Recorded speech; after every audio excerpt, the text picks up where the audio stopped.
Hi guys, welcome to our channel mister Sisindri. Bigg Boss Telugu season 8 హౌస్లో నిఖిల్ ఒంటరి పోరాటం చేస్తున్నాడు. గత వారం బేబక్క ఎలిమినేట్ అయ్యే ముందు నిఖిల్తో మాట్లాడిన మాటలతో కొంచెం డల్ అయ్యాడు. అయితే ఒక్కసారి బిగ్ బాస్ మళ్ళీ టాస్క్లు మొదలుపెట్టిన తర్వాత తనలో ఉన్న విన్నర్ మళ్ళీ బయటికి వచ్చేశాడు. తన క్లాన్ చిన్నదే అయినప్పటికీ చాలా పెద్ద గేమ్ ఆడాడు. ఇక వీకెండ్ వచ్చిన హోస్ట్ నాగార్జున బిగ్ బాస్ హౌస్లో ఉన్న నిఖిల్తో మాట్లాడుతూ, సూపర్గా గేమ్ ఆడుతున్నావు నిఖిల్, నీ మాట నీ ఆట రెండూ చాలా బాగున్నాయి, ఇలాగే ఉంటే నిన్ను కొట్టేవారే లేరు. ఈ హౌస్లో ఉన్నన్ని రోజులు మిగిలిన అన్ని విషయాలు మర్చిపో, కేవలం ఆటపై మాత్రమే ఫోకస్ చేయి, నువ్వు అనుకున్న లక్ష్యం ఖచ్చితంగా చేరుకుంటావు అంటూ చెప్పాడు. దీనితో నిఖిల్ చాలా హ్యాపీగా ఫీల్ అయ్యి థ్యాంక్ యూ సార్ అని చెప్పాడు.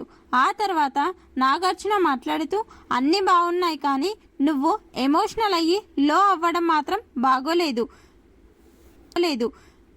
నువ్వు లో అయ్యావు అంటే నువ్వు గేమ్లో తప్పులు చేస్తావు అని చెప్తే, ఇకపై అలా ఉండను సార్, ఇకపై నా ఫోకస్ మొత్తం గేమ్ మీదనే అని చెప్పాడు. అయితే ఈ హౌస్లో ఉన్నవారు ఎవరైనా కూడా గేమ్ గెలవాలి అనుకుంటారు కదా, నువ్వు ఎందుకు ఓడిపోవాలి అనుకున్నావు?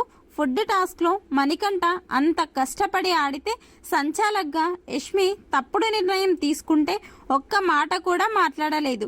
మణికంఠ ఆ టాస్క్లో గెలిచింటే మీకు రేషన్ దక్కేది, కానీ నువ్వు ఆ టాస్క్లో గెలవాలి అనుకోలేదు. ఎందుకు అంటే, మేము ఇద్దరమే సార్, కానీ వారు 5 మంది, అందుకే వారికి ఫుడ్ వస్తే బాగుండు అని భావించాను అంటే, ఈ సీజన్ టైటిల్ కూడా ఒక్కరికే వస్తుంది అంటూ వేరే వారికి ఇస్తావా అని ప్రశ్నించడంతో నిఖిల్, సారీ సార్, ఇకపై ఎప్పుడూ అలా ఆడను అని చెప్పాడు.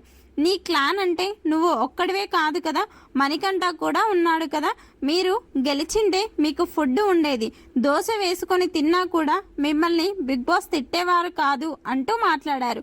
అలాగే నువ్వు నిర్ణయం తీసుకునే ముందు మణికంఠ గురించి కూడా ఆలోచించాలి కదా అంటూ చెప్పాడు.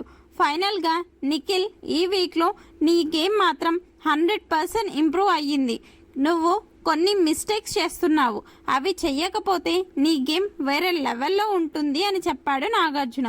దీనితో నిఖిల్ చాలా థ్యాంక్ యూ సార్, ఇకపై నా ఆట మరో లెవెల్లో ఉంటుందని చెప్పాడు. నిఖిల్తో నాగ్ మాట్లాడిన ఈ మాటలపై మీ అభిప్రాయాన్ని కమెంట్స్ రూపంలో తెలపండి. Please subscribe our channel mister సిసింద్రి.